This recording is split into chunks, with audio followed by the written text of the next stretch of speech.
नई उम्मीदों के साथ साल 2022 की हुई है शुरुआत और ऐसे में इस साल के लिए बाजार का आउटलुक कैसा रहेगा, इकोनॉमी की दशा कैसी रहेगी, ग्लोबल मार्केट्स कैसे रहेंगे, एफआईज और घरेलू फंड्स का मूड माहौल कैसा होगा, कौन सी टीम कौन से सेक्टर्स ऐसे होंगे जो इस साल आपको अच्छा प्रदर्शन करके दिखाएंगे। ऐसे ढेर सारे सवाल आपके जहन में हैं जिनके जवाब आप जानना चाहते हैं और इनके जवाब देने के लिए हमारे साथ साल की शुरुआत करने के लिए जो सबसे बेहतरीन बाजार के जाने माने दिग्गज एक्सपर्ट हो सकते हैं वो हैं नीलेश शाह, कोटक म्यूचुअल फंड के एमडी और साथ ही ग्रुप प्रेसिडेंट भी। नीलेश भाई, बहुत बहुत स्वागत है आपका। सबसे पहले धन्यवाद जी बिजनेस के लिए समय देने के लिए, आपको, पूरे परिवार को, कोटक म्यूचुअल फंड की टीम को और साथ ही आपके लाखों करोड़ जो इन्वेस्टर्स हैं उन सब के लिए नए साल की बहुत बहुत शुभकामनाएं सर। धन्यवाद अनिल भाई, आप मुझे यहाँ पे बुलाने के लिए और आपको, आपके परिवारजन को और जी बिजनेस के सभी श्रोताजनों को 2022 का साल हेल्थी और हैप्पी निकले वैसी शुभकामनाएं। बिल्कुल, क्योंकि तीसरी चीज़ जो आपने विश नहीं की, वेल्दी, उसका ध्यान तो आप साल भर रखते ही हैं, आपके निवेशकों का ध्यान रखते ही हैं। तो उन्हीं के लिए जानना चाहता हूँ, 2022 अच्छा रहेगा ना सर?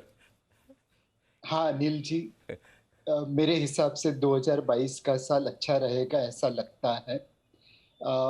शायद 15-20 दिन पहले ओमिक्रॉन और कोविड-19 का डर था, पर धीरे धीरे अब ऐसा लग रहा है कि ये एक नेचुरल वैक्सीन है, लोगों को इम्यूनिटी प्रदान कर रही है और हेल्थ केयर सिस्टम के ऊपर जैसा अप्रैल मई 2020 में 21 में हुआ था, वैसा स्ट्रेस डाले बगैर ये पास हो जाएगा।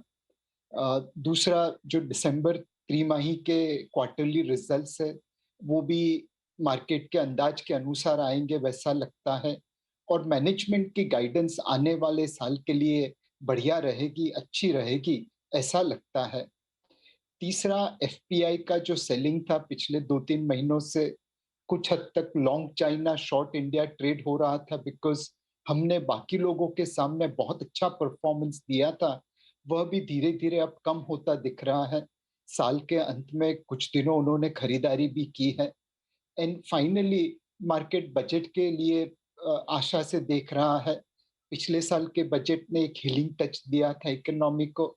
इस साल का बजट ग्रोथ को सपोर्ट करेगा वैसा लगता है। तो यहाँ से जो परिबल मार्केट को नीचे लाने के लिए कारण रूप थे, वह धीरे-धीरे बदल रहे हैं। एक साथ नहीं बदले हैं, बट धीरे-धीरे बदल रहे हैं और इसलिए लगता है कि 2022 के साल में भी उम्मीदें रखनी चाहिए। 2022 से भी उम्मीदें रखनी चाहिए क्योंकि बहुत सारी चीज़ें अच्छी हैं जो शायद 2022 में आपको हमें देखने को मिले, जिनमें से कुछ का जिक्र आपने किया। 2022 के अंत में थोड़ा सा कॉन्फिडेंस हिला ज़रूर है क्योंकि पहली बार 2020 मार्च से जो एक तरफा तेजी हुई उसमें थोड़ा ढंग ढंग का करेक्शन, थोड़ी कमजोरी देखने को मिली है। उसमें कई सारे नए इन्वेस्टर्स ऐसे हैं जो पहली बार बाजार में उतरे हैं, उन्होंने 1.5 साल में कोई मंदी देखी नहीं है। पहले सबसे पहले उन्हीं के लिए एक सलाह आपसे लेना चाहता हूँ, क्या वो बने रहें या फिर उनके मन में कश्मकश है कि हो गया बाजार का टॉप, अब सब नीचे जाएगा, पता नहीं वापस हमारे शेयरों के भाव आएंगे नहीं आएंगे, पैसा बनेगा नहीं बनेगा, ये जो सारे सवाल है, क्या कहेंगे सर आप उनके बारे में? सो अनिल भाई, अगर आप ट्रेडर है तो स्टॉप लॉस के प्रिंसिपल को फॉलो करिए। अगर आप इन्वेस्टर है तो लॉ ऑफ एवरेजिंग को फॉलो करिए। कोई अच्छी चीज आपने खरीदी है और वह किसी की बेवकूफी की वजह से सस्ती बिकने लगे तो आप ज्यादा खरीदते हैं। ऐसा नहीं है कि अपनी खरीदी हुई चीज हम बेचें। तो अगर आप ट्रेडर है तो स्टॉप लॉस फॉलो करिए, इन्वेस्टर है तो एवरेजिंग करिए, लॉन्ग टर्म इन्वेस्टमेंट आउटलुक रखिए। मार्केट का टॉप कभी नहीं बना है, ये हमारी उम्र की तरह है, धीरे धीरे बढ़ता रहता है। उम्र हर रोज बढ़ती है, मार्केट हर रोज नहीं बढ़ता, बस यही फर्क है। बात है, तो हर रोज़ बाजार बढ़ेगा नहीं, इंतज़ार करना पड़ेगा और उस इंतज़ार में आपके लिए मौके फिर से बनेंगे। कुछ कुछ चीज़ें हैं जो बाजार को परेशान करने वाली, ओमिक्रॉन और कोरोना को लेकर आपने कहा बहुत ज़्यादा डरने की ज़रूरत नहीं, हो सकता है ये वरदान साबित हो, इससे एक हर्ड इम्यूनिटी बन जाए। लेकिन इसके अलावा एफआईज की बिकवाली थोड़ी परेशान करती हुई दिखी है। क्या आपका नज़रिया है या नए साल की शुरुआत में और अब इस साल फिर से हमें उसी तरह का प्रेशर देखना पड़ेगा नीलेश भाई, या फिर एफआईज फिर से बाजार में लौटेंगे? सो अगर आप देखें अनिल भाई, मार्च 2020 के लॉस से अगर आप दिसंबर 21 तक का देखें तो एमएससीआई इंडिया ने 100% से ज्यादा रिटर्न दिया है। एमएससीआई इमर्जिंग मार्केट जिसमें इंडिया 16% हिस्सा है, सॉरी 8% हिस्सा है, वहां पे जो रिटर्न है वह तकरीबन 45% के आसपास है। तो दुनिया ने जितना रिटर्न दिया उससे हमने दुगना रिटर्न दिया। यह हालात में कोई भी एफपीआई प्रॉफिट बुक करना चाहेगा। फिर एक दूसरी चीज देखिए, पहले Brazil, Russia, India, China, South Africa, BRICS करके एक नोशन बना था। ब्राजील और रशिया 5 से 10 के पी में रह गए। चाइना 20 से 25 में से 15 से 20 पी में आ गया और हम 20 से 25 पी में खड़े रहे। तो बाकी देशों के सामने हमारी वैल्यूएशन काफी ऊपर आ गई थी। उसके लिए भी कई लोगों ने long China short India trade लिखना चालू कर दिया और एफपीआई ने यहाँ पे इतने पैसे बनाए कि थोड़ा प्रॉफिट बुक करना स्वाभाविक था। एमएससीआई इमर्जिंग मार्केट इंडेक्स में जहां इंडिया का वेट 8% के आसपास रहता था, वो परफॉर्मेंस की वजह से तकरीबन 12% के आसपास पहुंच गया। तो ये सारी चीजों ने एफपीआई को थोड़ा प्रॉफिट बुक करने के लिए उकसाया। बट इस बार एफपीआई ने मार्च 2020 की तरह माल नहीं बेचा कि किसी भी दाम पे मुझे इंडिया से निकलना है। वह एक प्राइस लिमिट रख के बेच रहे थे।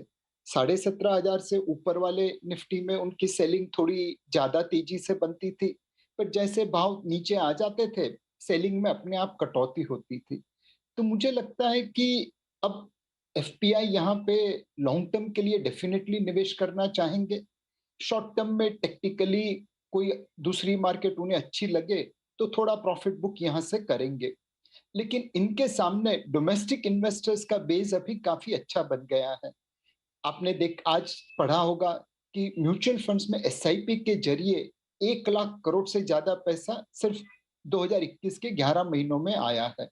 इंश्योरेंस कंपनी हरफन मौला है, रिटेल और एचएनआई इन्वेस्टर्स भी मार्केट में पार्टिसिपेट कर रहे हैं। तो पहले एफपीआई की बिकवाली से मार्केट में जितना करेक्शन आता था, उसके सामने अब करेक्शन थोड़ा कम आएगा वैसा लगता है। बात सही भी है और इतना ही बिकवाली अगर बाकी पहले वाले सालों में होती तो शायद बाज़ार काफ़ी गिर भी जाते। आप जैसे म्यूचुअल फंड्स और घरेलू इन्वेस्टर्स जो चाहे डायरेक्टली पैसा लगा रहे हैं या म्यूचुअल फंड्स के जरिए, उनकी वजह से बाज़ार काफ़ी टिका हुआ भी है। एक दो चैलेंजेस शायद हो सकते हैं अगले साल के में, उसके बारे में इस साल में उसके बारे में आपसे जानना चाहता हूँ। चाहे इंडिया हो चाहे अब्रोड, ब्याज दरें बढ़ने का खतरा या फिर महंगाई बढ़ने का जो खतरा है, हमारे यहाँ और बाहर कैसे देखते हैं सर आप? अनिल भाई, मुझे लगता है कि इस बार अपनी मार्केट के लिए ग्लोबल रीजंस ही चिंताजनक है। डोमेस्टिक साइड के ऊपर उतना टेंशन नहीं है। हम्म। यूएस में आप देखिए कि महंगाई तकरीबन 7% के आसपास है। इंटरेस्ट रेट 1.5% के आसपास है 10 ईयर गवर्नमेंट सिक्योरिटीज के ऊपर। फेड रेट 0.25 के आसपास है।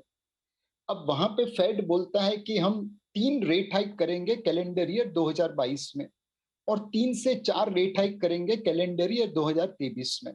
मार्केट फेड को बोलता है नहीं, आप इतनी रेट हाइक करेंगे ही नहीं। अगर फेड 7 रेट हाइक करता है तो उनकी जो रिपो रेट है, फेड रेट है, वो तकरीबन 0.25% के आसपास होनी चाहिए। बट ये उनकी तो 10 साल की गवर्नमेंट सिक्योरिटीज 1.5% के आसपास है। इन्फ्लेशन, महंगाई से 10 ईयर गवर्नमेंट सिक्योरिटीज का गैप जो यूएस में है, उतना और कोई देश में शायद ही है।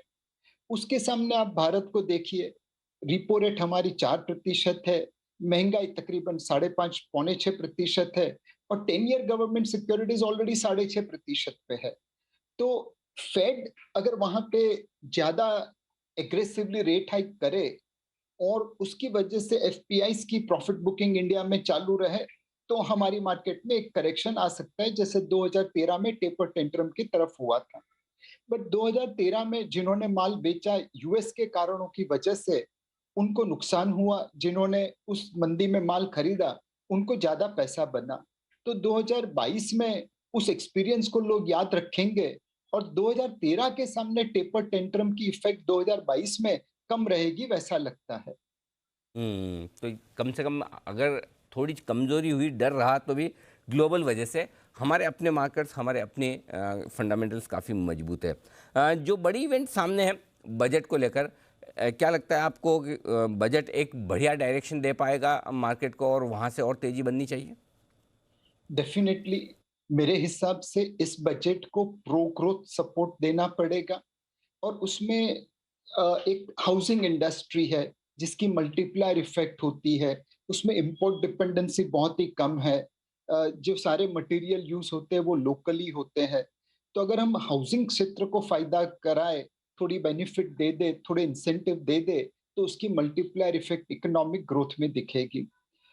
इस वक्त अनिल भाई अगर आप देखें तो हमारा ट्रेड, गवर्नमेंट स्पेंडिंग, इन्वेस्टमेंट और एग्रीकल्चर, ये सारे प्री पेंडेमिक लेवल से ऊपर आ गए हैं, बट कंजम्पशन आज भी प्री पेंडेमिक से नीचे है। तो इस बजट में हमें कंजम्पशन को सहारा देना चाहिए ताकि हमारी इकोनॉमी की गाड़ी चारों पहियों पे दौड़ना चालू कर दे। तो ये बजट मेरे हिसाब से प्रो ग्रोथ रहेगा, कंजम्पशन को सपोर्ट करता हुआ रहेगा और उस वजह से मार्केट उसे अपना लेगा, उससे प्रोत्साहित होगा। ठीक बात है। अ, एक और जो थीम 2021-2020 में काफ़ी स्ट्रांग रही कमोडिटीज़ के दामों की। अब थोड़े कमोडिटीज़ के दाम ठंडे तो हुए हैं, लेकिन क्या लग रहा है आपको सर 2022 में कमोडिटीज़ को लेकर क्या आउटलुक रखा जाए? मेरे हिसाब से कमोडिटी सेक्टर का आउटलुक वीक रहेगा। कुछ चीजों ने कमोडिटी सेक्टर के प्राइस को या डिमांड को, दोनों को बहुत ज्यादा बढ़ा दिया था। एक, स्पेशली वेस्टर्न वर्ल्ड की सरकार ने फिस्कल स्टिम्युलस जोर से देना चालू किया था। यूएस में ऐसा माहौल था कि अगर कोई अनएम्प्लॉयड बंदा घर पे बैठे रहेगा तो उसको सरकार से ज्यादा पैसे पैसे मिलेंगे, और अगर वो मैकडोनाल्ड या केएफसी के जॉइंट में काम करने जाएगा तो उसको कम पैसे मिलेंगे। जब आपको घर पे बैठने के लिए ज्यादा पैसे मिल रहे हो तो ऑब्वियसली आप उसका खर्चा करेंगे, और उस वजह से गुड्स की डिमांड बढ़ गई तो अपने आप कमोडिटीज में तेजी आ गई। दूसरा जो कारण था कि चाइना ने अपने वहां पे विंटर ओलंपिक्स में पोल्यूशन कम करने के लिए बहुत सारी फैक्ट्रीज को बंद कर दिया, एंड उस वजह से एक बाजू सप्लाई कम हो गई, दूसरी बाजू अमेरिकन और यूरोपियन कंज्यूमर्स की डिमांड की वजह से गुड्स की डिमांड बढ़ गई। अब 2022 में फरवरी में विंटर ओलंपिक्स खत्म हो जाएगा, ऑब्वियसली चाइना फिर सारी फैक्ट्रीज को चालू कर देगा। दूसरा, जो अमेरिकन कंज्यूमर्स है उनको जो सहारा अमेरिकन सरकार दे रही थी वो अब धीरे धीरे कम हो जाएगा, तो उनकी डिमांड भी नॉर्मलाइज हो जाएगी। दोनों चीजों को मिला के देखे तो 2022 में कमोडिटीज क्षेत्र में डिमांड थोड़ी कम रहेगी, सप्लाई थोड़ा ज्यादा रहेगा और प्राइस इक्विलिब्रियम आ जाएगा। तो कमोडिटीज़ के दाम थोड़े सॉफ्ट रहने चाहिए। एक और मार्केट जो पूरा सॉफ्ट रहा मार्केट का एसेट क्लास है गोल्ड। इस साल हल्के नेगेटिव रिटर्न आए। काफ़ी लोग ये समझ रहे हैं कि अब चूंकि ब्याज दरें बढ़ने के खतरे हैं, थोड़ा शायद मार्केट भी थोड़े ठंडे हों, तो क्या गोल्ड एक अच्छा इन्वेस्टमेंट हो सकता है सर? अनिल भाई, गोल्ड में एक और फैक्टर जो काम कर रहा है वह है आपका क्रिप्टोस। हम्म। लोगों को क्रिप्टोस में इतने पैसे बन रहे हैं या बिगड़ रहे हैं जो भी हो, बट वहां पे अलोकेशन ज्यादा हो रही है और उनको लगता है कि गोल्ड जैसे एक सरकार के परे असेट क्लास है, वैसे ही क्रिप्टो भी डिसेंट्रलाइज्ड है, सरकार के परे है। तो जब तक ये कैश फ्लो डाइवर्ट होता रहेगा क्रिप्टोज में, तब तक गोल्ड जैसी कमोडिटीज के ऊपर एक कैप बनी रहेगी। हमें लगता है कि गोल्ड में निवेश करना चाहिए। जनरली जब ब्याज की दरें कम होती है, लिक्विडिटी ज्यादा होती है, तब गोल्ड प्राइसेस को सपोर्ट मिलता है। एंड सेकंड, एक अलग आपको डाइवर्सिफिकेशन मिल जाता है पोर्टफोलियो में। जब इक्विटी या डेट मार्केट में करेक्शन होता है तो ज्यादातर गोल्ड के दाम बढ़ते हैं, तो एक डाइवर्सिफिकेशन पॉइंट ऑफ व्यू से भी गोल्ड में थोड़ा निवेश कर सकते हैं। गोल्ड में निवेश करने के लिए गोल्ड बॉन्ड सबसे बढ़िया है। उसमें आपको 2.25 से 2.5% ब्याज मिलता है, 5 से 7 साल का निवेश करना पड़ता है। But gold bond probably gold में निवेश करने के लिए सबसे अच्छा इंस्ट्रूमेंट है। गोल्ड बॉन्ड के जरिए इन्वेस्ट करें वो ज़्यादा बढ़िया है। सर एक और एसेट क्लास ने थोड़ी हलचल दिखाई है 2021 में, शुरुआत की है रियल इस्टेट। क्या आपको लगता है 2022 भी रियल इस्टेट के लिए, रियल इस्टेट चाहे वो कमर्शियल हो, रेसिडेंशियल हो, प्रॉपर्टी या फिर शेयरों के लिए अच्छा रहेगा? हाँ जी अनिल भाई, मुझे लगता है कि रियल एस्टेट सेक्टर के अब सारे सितारे एक साथ हो गए हैं उसे तेजी में लाने के लिए। अगर आप हाउसिंग लोन की ब्याज की दरें देखें तो 6.4 6.5% पे मिलती है। 10 year government of India borrowing rate मोटा मोटा 6.40 6.50 है। तो सिटीजन ऑफ इंडिया और गवर्नमेंट ऑफ इंडिया की क्रेडिट रेटिंग एक जैसी हो गई है। दूसरा, रेरा की वजह से अब कंज्यूमर और डेवलपर के इंटरेस्ट अलाइन हो चुके हैं।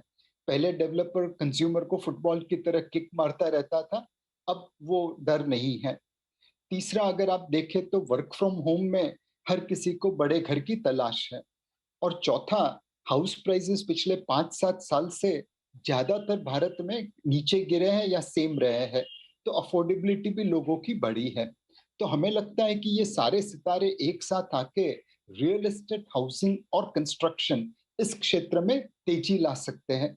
और इसका बेनिफिट आपको, चाहे फिजिकल रियल एस्टेट देखिए, रेसिडेंशियल, कमर्शियल या ऑफिस, हाउसिंग सेक्टर के रिलेटेड जो स्टॉक्स है जैसे रियल एस्टेट कंपनीज हुई, या होम इम्प्रूवमेंट रिलेटेड सेक्टर्स हुए, cement, plywood, wires, cables, consumer durables, tiles, paints, ये सारे सेक्टर में हमारे हिसाब से मार्केट की अनु एक्सपेक्टेशन से ज्यादा वॉल्यूम ग्रोथ रहेगा, अच्छा प्रॉफिटेबिलिटी रहेगा, और ये सेक्टर मार्केट को आउट परफॉर्म करेगा। तो मार्केट को आउट परफॉर्म करने की तैयारी रियल एस्टेट सेक्टर की ऑलरेडी हो चुकी है और रहेगी भी। एक और थीम जो 2021 में काफ़ी मजबूती के साथ बढ़ी आगे, इलेक्ट्रिक व्हीकल्स की। क्या आपको लगता है कि इलेक्ट्रिक व्हीकल्स और ऑटो सेक्टर के लिए 2022 और आने वाले सालों में बड़े मौके होंगे? ऑटोमोबाइल क्षेत्र में उतनी कॉन्फिडेंस से बात करना थोड़ा मुश्किल है अनिल भाई। एक तरफ रॉ मटेरियल का प्रेशर था, मेटल के दाम बढ़े और प्रोडक्ट, ऑटोमोबाइल कंपनीज अपने प्रोडक्ट के दाम नहीं बढ़ा पाए। अब इस बार 2022 में लगता है कि एटलीस्ट रॉ मटेरियल प्राइस थोड़े प्रेशर कम हो जाएंगे। दूसरी, चिप शॉर्टेजेस थी तो उतनी गाड़ियां नहीं बना पाए, टू व्हीलर्स नहीं बना पाए जितने बनाना चाहते थे, तो कैपेसिटी यूटिलाइजेशन कम हो गया। अब धीरे धीरे धीरे करके चिप शॉर्टेजेस नॉर्मलाइज हो जाएगी, वैसा लगता है। एक साथ नहीं होगी, बट धीरे धीरे हो जाएगी। 2022 के अंत में hopefully capacity utilisation normal level पे पहुंच जाएगा। तो पिछले 2 साल के जो रिस्ट्रिक्शंस थे वो 2022 में कम होते हुए दिख रहे हैं। अब जो तीसरा और बड़ा चैलेंज है कि ये फोसिल फ्यूल से इलेक्ट्रिक व्हीकल की जर्नी, हमने वेस्टर्न वर्ल्ड में देखा है कि टेस्ला जैसी इलेक्ट्रिक कार कंपनी की मार्केट कैप अपने जो ट्रेडिशनल कार मेकर से उससे बहुत ज्यादा आगे है। मार्केट उसे एक अलग ही प्रकार का वैल्यूएशन दे रहे हैं।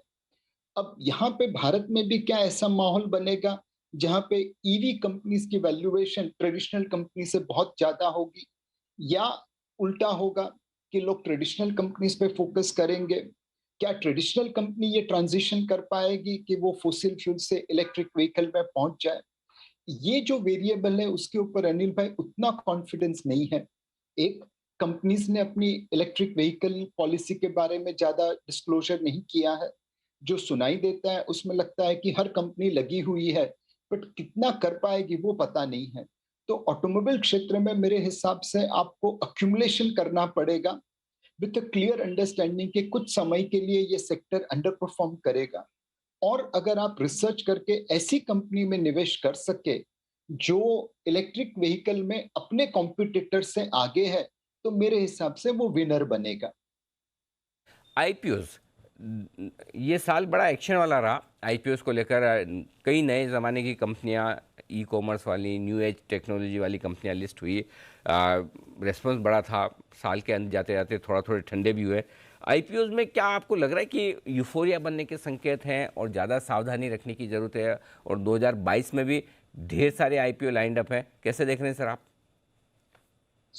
आईपीओ में अनिल भाई सेबी ने एक काम बहुत अच्छा किया है हम्म। कि जो पहले क्या था कि कंपनीज जिसके बिजनेस ठीक ठाक नहीं थे वो लोग भी इश्यू लेके आ जाते थे। अब सेबी के रूल्स रेगुलेशंस की वजह से ऐसी कंपनीज के इश्यू लाना नामुमकिन हो गया है। दूसरा, अब मतलब बिजनेस तो सब रियल है, सही है, बट उसके वैल्यूएशन के ऊपर इन्वेस्टर्स को सतर्क रहना पड़ेगा। हमने साल के अंत में बहुत सारे आईपीओस को अपने इश्यू प्राइस से नीचे खुलते हुए देखा है। ग्लोबली अगर आप देखें तो तकरीबन 50% से ज्यादा आईपीओ अपने इश्यू प्राइस से नीचे ट्रेड हो रहे हैं। एक चीज मैंने देखी है आईपीओ मार्केट में कि निवेशक पिछले एक्सपीरियंस को फॉरवर्ड में प्रोजेक्ट कर देता है। अगर पिछले 6 महीने में आईपीओ में आपको पैसा बना है तो आप अज्यूम करते हैं कि अब जो भी आईपीओ आएगा उसमें पैसा लगाएंगे, पैसा बनेगा। बट होता क्या है कि पिछले 6 महीने के आईपीओ की प्राइसिंग बेयर मार्केट में हुई है और आने वाले 6 महीने के आईपीओ की प्राइसिंग बुल मार्केट में होती है। तो मेरी सारे निवेशकों से एक ही रिकमेंडेशन है, जब भी आप आईपीओ में निवेश करें उस कंपनी के फंडामेंटल्स को देखें। मार्केट में कंपनीज क्या भाव पे ट्रेड हो रही है, क्या वैल्यूएशन पे ट्रेड हो रही है, उसको काउंट करते हुए इस कंपनी के वैल्यूएशन के ऊपर कॉल लइए। पिछले आईपीओ ने पैसा बनाया इसलिए इस ये आईपीओ में पैसा बनेगा, ये भ्रम में मत रहिए। ठीक बात है। तो थोड़ा सा हर एक आईपीओ को आपको सोच समझ कर पैसा लगाना होगा, लेकिन एक स्पेस है शायद जहाँ पैसा बन जाए, क्योंकि सरकार का एक्शन पूरा रहेगा। स्पेशली हो सकता है शुरुआत के 3 महीनों में और बाद में भी सरकारी कंपनियां डाइवेस्टमेंट को लेकर प्लस बड़े आईपीओ की तैयारी एलआईसी की भी है। बताएं सर, क्या सरकारी कंपनियां इन्वेस्टर्स के लिए पैसा बना सकती है इस साल? अनिल भाई, अगर आप डाइवेस्टमेंट में देखें तो हमारा परफॉर्मेंस हमारी पोटेंशियल से हमेशा नीचे रहा है। हमने डाइवेस्टमेंट के जो भी टारगेट बजट में रखे कभी अचीव नहीं किए, चाहे तेजी की मार्केट हो चाहे मंदी की मार्केट हो। सेकंड चीज अगर आप देखें तो सरकारी कंपनियों में बहुत अच्छे लोग हैं, बहुत अच्छे रिसोर्सेस है, रियल बिजनेसेस है, लेकिन वहां पे जो एडमिनिस्ट्रेटिव फ्रीडम होनी चाहिए वो नहीं मिलती। उनके ऑब्जेक्टिव्स मल्टीपल रहते हैं, employees, social, government, then shareholder. Private companies में ज्यादातर शेयर होल्डर को प्राथमिकता दी जाती है। इस वजह से सरकारी कंपनी का वैल्यूएशन अपने नॉर्मल मार्केट वैल्यूएशन से डिस्काउंट पे ट्रेड होता है। एंड सरकारी कंपनीज वैल्यू जरूर दिखती है, बट उस वैल्यू को अनलॉक करने के लिए जो कदम सरकार को उठाने हैं वो अगर नहीं उठाएंगे तो ये वैल्यू ट्रैप बन जाता है। पिछले कई साल से अगर आप देखें तो सरकारी कंपनियों ने निवेशकों को अच्छा पैसा बना के नहीं दिया है।